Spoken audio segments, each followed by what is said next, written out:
6월 29일 북한 뉴스 브리핑 시작하겠습니다. 북한 남흥청년화학연합기업소가 대형 압축기 부속품을 자체 생산했다고 합니다. 북한이 국제전화 사용 조건을 대폭 강화해서 북한 내 체류하고 있는 화교들이 어려움을 겪고 있습니다. 대선 주자 중 첫 번째로 윤석열 전 총장 캠프에서 대북 정책을 내놓았습니다. 네, 첫 번째 소식입니다. 북한 남흥청년화학연합기업소가 대형 압축기 부속품을 자체 생산했다고 합니다. 28일 데일리 NK가 보도했는데요. 노동당 차원에서 자체 부품 생산에 대해서 아주 높게 평가하고 있다, 이렇게 전했어요. 예, 북한의 농업 문제, 그 중에 비료, 지금 중국에서 수입도 충분하지 않고 그래서 걱정이 많았는데요. 네. 남흥청년화학연합기업소가 비료를 생산하는 공장입니다. 연합기업소니까 북한 기업소 중에서는 이제 가장 대형이다, 이렇게 보시면 되고요. 평안남도 안주시에 위치하고 있는데요. 화학비료, 석유화학제품 주로 생산하는 것이 임무라고 하네요. 네. 2013년에는 김정은이 직접 다녀가기도 했고, 또 지난주 주말이죠. 김덕훈 내각 총리가 또 돌아보는 그런 과정이 있었습니다. 기억하시겠지만 3차 당중앙회 전원회의 분과협의 토론에서 이 화학공업이 별도의 세션이었어요. 그러니까 북한 당국이 매우 중요하게 보고 있는 지점이다, 이렇게 생각하시면 되고요. 데일리 NK 기사에서는 그 비료 생산에 필요한 대형 압축기 부품을 자체로 해결했다. 그래서 이제 비료 생산에 크게 기여했다, 이렇게 소개를 했습니다. 네, 이 대형 압축기 부속이 이 분야에서 좀 중요한 부품인지 먼저 궁금하고, 또 하나는 이 화학공장에서 기계 부품을 자체 생산한다? 이게 좀 약간 어색하거든요. 예, 이 공장이 2010년부터 조업을 시작을 했는데요. 주요 기술은 무연탄을 원료로, 그러니까 북한이 무연탄, 탄광이 많잖아요. 특히 이 공장이 있는 안주, 여기는 뭐 대표적인 안주 탄전지대인데, 이 공장에서 이제 화학비료를 만드는데 원료를 무연탄으로 사용을 하는 겁니다. 그래서 북한에서는 무연탄 가스화 공정, 이런 말을 쓰고 있는데요. 무연탄을 높은 온도에서 뭐 산소, 수소, 수증기 이런 식으로 반응을 시키면 거기에서 암모니아 가스 같은 게 나오는 모양이에요. 그래서 이 무연탄을 이제 가스로 만드는 공정이다. 무연탄에서 가스를 뽑아낸다. 이 암모니아 가스가 이제 질소비료의 원료가 되는 것, 이 정도로 이제 이해가 되고요. 원래는 뭐 나프타 해가지고 원유죠. 원유를 원료로 이제 질소비료를 만드는 방법이 많은데, 북한 입장에서는 이제 원유는 전량 수입 제품이고, 무연탄은 가까운 곳에서 자기들이 캐면 되니까, 원유를 원료로 하는 비료보다는 무연탄을 원료로 하는 질소비료 생산, 뭐 이런 것들이 국가 이제 목표가 되는 겁니다. 가스 압축기, 또 고압 분사기, 이런 것이 이 공정에서는 매우 중요한 모양이에요. 이제 가스를 만들어서 그걸 암모니아로 바꾸는 거니까.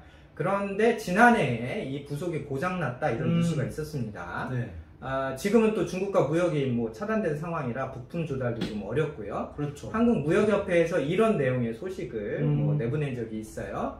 그래서 최근에 이제 이 문제가 해결이 되어서 노동당 차원에서 칭찬을 받은 것 아니냐. 그래서 지난 주말에는 이제 김덕훈 내각 총리도 방문해서 이렇게 됐구나 라고 확인, 이제 검사도 한 모양입니다. 네, 당 차원에서 이제 칭찬을 받았다고 하니 좋은 일인데, 정작 소속 공장 노동자들의 뒷담화가 좀 무성하다, 뭐 이런 얘기도 있어요. 노동당이 지금 각 생산 공장마다 재자원화, 이런 것들을 구호로 내세우면서 지시를 하고 있습니다. 원래 이제 북한에서는 83 제품이라고 해서 8월 3일 김정일 지시라 해서 83이라는 숫자가 붙는 거고요. 그러니까 공장마다 국가가 지시한 그 생산을 완성하고 나면, 났을 때 재료가 좀 남았다, 원료가 좀 남았다, 그러면 그 원료에 대해서는 너희들이 자체로 생산을 해서 뭐 인민생활에 필요한 경공품을 만들든 해서 또 알아서 팔고 처분해라. 그리고 이익이 남으면 니네 가져라. 뭐 이게 이제 83 생산의 기본 뼈대인데, 근데 김정은 시대가 와서는 이 83 생산이 자원의 그 재자원화, 뭐 이런 구호로 확대가 되고 있는데, 이제는 뭐 폐기물까지 이용할 수 있으면 이용해라, 이런 지침인 겁니다. 남은 청년화학연합기업소에서는 비료를 생산하고 거기에 나오는 이제 폐기물을 재생해서 비누를 만든대요. 그래서 비누가 이제 좀 검은색인지, 이 기사에서 보면 검은 비누 이제 이렇게 소식통이 말을 하고 있는데, 어쨌든 폐기물로 만드는 비누니까 별 음. 효과가 없는 모양입니다. 그래서 아. 뭐 이 검은 비누로 빨래를 하면 오히려 흰 옷이 누렇게 되는 예, 뭐 비누가 그런 아닌데요. 예. 그런데 이제 이 국가에서는 네. 야 니네 비누도 생산하지 그러니까 네네. 우리가 비누는 공급하지 않을게 니네가 만든 거 써. 그러니 이제 이 화학공장 노동자들은 네. 이제 품질이 나쁜 이 폐기물로 만든 이제 비누를 써야 되는 판이다. 이러니까 이제 노동자들이 기껏 네. 만들었더니 이게 우리한테 돌아오는구나 이렇게 이제 뒷담화가 좀 남는 것 같습니다. 네. 북한 당국은 이 검은 비누를 국가 공급품으로 채택해서 종합시장이나 국영상점에도 유통시킬 계획이 있는 모양이에요. 아, 네. 그래서 북한 분들이 네. 원래 좀 가난하셔도 굉장히 위생적이고 깨끗한 그렇죠. 그런 우리랑 똑같은 문화가 있습니다. 그래서 비누 같은 거는 굉장히 소비 수준이 다른 것에 비해서 빨리 올라온 개인 위생품이 그렇거든요. 근데 네네. 과연 이런 것들이 이제 종합시장에서 시장 구매자들에게 이제 손길을 받을지 그건 좀 더 지켜봐야겠습니다. 네, 다음 소식입니다. 북한이 국제전화 사용 조건을 대폭 강화해서 북한 내 체류하고 있는 화교들이 이 국제전화 이용이 더욱 어려워졌다. 28일 자유아시아 방송 보도예요. 예, 북한의 공식 국제전화 이야기입니다. 중국산 휴대전화를 몰래 이제 숨겨서 국경에서 전화하고 그 이야기가 아니고, 네네. 예, 평양 이런 대도시에는 공식적으로 국제전화 사용이 가능합니다. 유선전화고요. 북한에서 외국과 국제통화를 할 때는 뭐 주로 중국이겠죠. 네. 반드시 북한 당국이 정한 통신 지침에 따라서 사전 허가를 받아야 한다. 이것이 소식통이 전한 내용이네요. 네. 이 당국이 발행한 확인서가 없으면 국제전화 이용할 수 없다. 이렇게 설명을 하고 있어요. 화교분들은 그러니까 이제 네. 중국 국적자인데 북한에 체류하는 분들이죠. 네네. 화교분들의 경우에는 기존에는 중국 여권만 가지고 있어도 국제전화가 가능했답니다. 그러니까 국제통신센터라고 국제전화 할 수 있는 시설 혹은 평양 같은 데 이제 국제호텔, 외국인들 묵는 호텔에 가면 바로바로 그냥 내가 요금만 내면 국제전화 가능했는데 올해부터는 이 화교분들이 살고 있는 거주 지역의 국가보위성 여기에서 이제 무슨 국제전화를 할 수 있다. 이용 확인증 같은 것을 받아야 통화가 가능해졌다 이런 얘기죠. 네네. 화교분들이 중국과 통화할 경우에는 뭐 국가보위성 같은 데서 뭐 도청하는 것을 뭐 당연히 그런 거보다 이제 해왔는데 네네. 이제는 뭐 국제전화 거는 것 자체를 네네. 확인증을 떼와라 이러니까 아주 번거로워진 셈입니다. 그렇다면 이제 이 북한에 있는 화교들이 중국하고 통화를 좀 많이 하는 모양이에요? 예, 그렇겠죠. 뭐 화교분들이 사실은 북한 안에서 체류는 하지만 뭐 입당도 받아주지 않고요. 노동당에도 못 들어가고 뭐 군대도 아예 그냥 징집 대상이 아니고요. 네네. 그러다 보니까 사회적으로 성공할 수 있는 기회가 없고 할 수 있는 일이 뭐 장사나 혹은 뭐 가끔 이런 분이 있어요. 편의봉사 부분에서 뭐 미용을 하시든지 아니면 뭐 또 중국과 무역이 한창일 때는 그 중간 거관 이런 걸로 주로 생계를 이었는데 지금은 이제 코로나 상황이고 중국 무역 왕래가 쭉 끊기니까 아무래도 이분들이 좀 생계가 힘드시겠죠. 그렇죠. 그래서 이제 중국 가족이나 지인들한테 나 생활비 없어 돈 좀 보내줘 이런 통화를 이제 최근에 많이 하고 있는 상황인데 문제는 이제 돈이 없어서 돈 좀 조달받으려고 국제 통화를 하는데 북한은 뭐든지 이 서류 증명서 관련해서는 전부 뇌물을 줘야 되니까 그렇죠. 돈이 없어서 돈 좀 보내줘 이 전화를 하려면 국가보위성에 또 뇌물을 주고 확인증을 받아와야 되는 이런 상황인 겁니다. 화교분들은 거주지역의 동사무소 또 지역 분주소 우리말로 파출소입니다. 뭐 지구대 사무소 뭐 이렇게 이해하시면 되고요. 또 국가보위성 이렇게 두루두루 거치면서 국제통화 허가와 관련된 확인증을 받는 건데 뭐 확인증만 있는다고 해서 또 뭐 바로 국제전화 하는 건 아니고요. 그렇죠. 자기가 또 국제전화 카드를 별도로 구입해야 합니다. 근데 요금 되게 비싸다고 나오네요. 중국과 국제전화 요금이 1분당 10달러? 너무 비싼 네, 원래 7달러에서 최근에 10달러로 인상됐대요. 우리 돈으로 따지면 1분에 지금 뭐 11,000원, 12,000원 이렇게 되는 거잖아요. 이 10분짜리 국제전화 카드를 100달러에 미리 구입을 해서 그 액수만큼만 이제 통화를 할 수 있는 이런 시스템인 것 같아요. 네, 이렇게까지 이제 강하게 검열을 하는 이유가 좀 궁금한데요. 예, 김정은이 확실히 외부에 자기들 내부 상황이 유출되는 것을 아주 민감하게 생각하는 것 같습니다.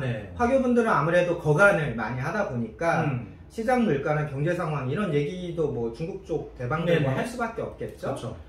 공식적인 국제 전화에서는 이 식량, 뭐 경제 상황, 쌀값 이런 얘기는 발설하지 않겠다 이런 약속을 해야 하는 모양이에요. 네네. 그런데 물론 또 이렇게 통화를 하다 그게 튀어나오면 전화가 갑자기 뚝 끊긴대요. 아. 예. 북한의 이제 국경 봉쇄, 북중무역 차단으로 인해서 화교분들이 이런 어려움도 있구나 이 정도 좀 이해하시면 될 것 같고요. 사실은 코로나 전까지, 또 대북 제재 전까지 김정은 집권 초반기에는 이 화교분들이 정말 잘 나가셨거든요. 중국이 확대되면서 돈벌이도 잘 되고 그랬는데 지금은 이제 이런 어려움도 겪고 있구나 이렇게 뉴스를 읽으시면 되겠습니다. 네, 다음 소식입니다. 이 대선 후보들의 출사표로 정치권 열기가 점점 뜨거워지고 있는데요. 윤석열 전 총장의 대선 출마 선언 직후에 이 외교안보 주제 포럼이 예고되고 있어요. 과연 윤석열 총장의 외교안보 참모로 누가 등장할지 좀 관심이 쏠리고 있어요. 예, 저희가 뭐 이 얘기를 드리는 건 윤 총장을 지지해서 뭐 그런 건 아니고요. 저희는 지지하는 정치인이 없습니다. 다만 이제 그 대선 주자들한테 대북 정책은 필수 공약이니까 앞으로 이 주자들의 대북 정책 입장이 나올 때마다 가능한 저희가 최대한 구독자분들께 좀 소개를 해드릴 생각이에요. 네. 6월 30일이죠. 윤 총장 캠프에서 이제 전문가 그룹 세미나를 연다고 합니다. 네. 지금까지 후보자 대선 주자들 중에서 뭐 한두 분이 북한 문제에 대해서 한두 마디 한 적은 있는데 그 캠프 참모가 본격적으로 등장하는 것은 이번이 처음이 아닌가 싶어요. 자, 이 자리에 김성한 교수님이 나온다고 합니다. 지금 고려대학교 국제대학원에 학생들 가르치고 계신데요. 이명박 정부 때 외교통상도 처관도 하셨고요. 이 김성한 교수께서 이제 대북 관계에 대해서 발표를 하신다고 예고가 됐네요. 이쯤 되면 이제 김성한 교수가 윤 총장 캠프에 이제 대북 또 외교 안보 라인을 맞는구나 이렇게 좀 짐작이 되고 나중에 일이지만 뭐 잘 되면 나중에 청와대까지 가시겠구나 이렇게 짐작을 하면 되겠습니다. 네, 이 김성환 교수님에 대해서 잠깐 설명을 들었는데 이분의 외교안보 정책이나 대북 정책 뭐 이런 것들은 어떤 게 있을까요? 예, 아직 본행사가 열린 것은 아니기 때문에 또 보도자료만 나온 걸 가지고 저희가 소개를 드리는 거예요. 그래서 구체적인 내용은 내일 세미나가 이제 열리고 나면 확인이 되겠죠? 어쨌든 보도자료를 보니까 힘을 통한 비핵 평화적 대북관계 이렇게 명칭을 했어요. 북한의 실질적 비핵화 조치 전까지 대북 제재를 유지를 하고 북한이 핵을 포기해야 진정한 평화가 가능하다 뭐 이렇게 보는 모양이죠. 그러니까 이제 북한이 핵을 포기하기 전까지는 우리 국민을 보호할 수 있는 강력한 방위력을 구축해서 힘을 통한 평화 추구하겠다 뭐 이런 의지인 것 같습니다. 요약을 드리면 북한은 이미 핵이 있으니까 핵에 맞서는 힘을 우리가 먼저 갖추고 또 대북 제재도 계속하고 물론 이제 이분이 말하는 평화라는 건 지금 문재인 정부가 말하는 뭐 상상하는 그런 뭐 함께 얼싸안고 이런 이제 이런 그런 평화가 아니라 북한도 우리를 도발하지 않고 우리도 북한을 압박하지 않는 그런 이제 싸늘하고 긴장된 일종의 냉전 관계죠. 그런 상황을 유지하다가 북한이 핵 포기 조치를 시작하면 그때 우리도 호응해서 교류도 하고 협력도 하고 단계가 정해져 있는 겁니다. 그래서 먼저 힘을 갖추고 제재를 하다가 북한이 변하면 우리도 적극 호응한다. 사실은 MB 정부에서 차관을 하셔서 그런지 당시 발상이 그대로 재현되는 그런 느낌이네요. 당시 정책이 뭐 비핵, 개방, 3천. 그래서 북한이 핵을 포기하고 외부사회, 특히 우리에게 개방을 하면 국민소득 3,000달러를 우리가 만들어주마. 뭐 이제 이런 개발론에 입각한 대북 정책이 MB 정부 때 나왔었는데요. 좀 벌써부터 저는 느낌적인 느낌으로 좀 불길한 그런 게 있어요. 뭐냐면 여당 쪽은 2000년대 노무현 정부 시절 만들어놨던 대북 정책을 대선 주자들이 다시 또 들고 나올 태세예요. 그렇죠. 그런데 또 야당도 마찬가지가 아니냐.